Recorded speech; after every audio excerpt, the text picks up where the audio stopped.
Tens of thousands of demonstrators are continuing their protest on the streets of Hong Kong, demanding China grant them fully democratic elections. With more, we turn to Paul Yee at the News Center. Paul, reports are coming out that much of the city was shut down today as well, and it now appears the local authorities have scaled back their heavy-handed response.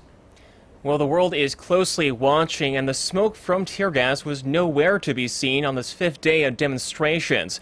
Pro-democracy leaders have set Wednesday as the deadline for the Chinese government to meet their demands or face further civil unrest. But Hong Kong's chief executive says Beijing will not back down. Our Connie Kim has the story. Speaking out for the first time since demonstrations flared up over the weekend, Hong Kong's leader called on protesters to immediately end the rallies. C.Y. Leung, the country's chief executive, said China will not be backing down from its position on Hong Kong and that Beijing's decision falls under the basic law of one person, one vote. But pro-democracy demonstrators appear to be standing firm and have now demanded that Leung step down. Tuesday's protests have been relatively calm following the police crackdown Sunday, in which police used pepper spray and tear gas on the protesters.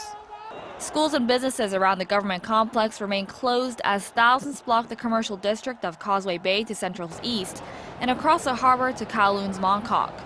Over 50 people have been injured since the protests flared up on Saturday.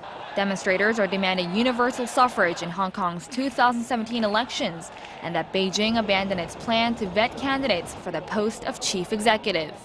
We have a simple message, is that we just want a democracy and a fair voting of choosing our chief executive of Hong Kong.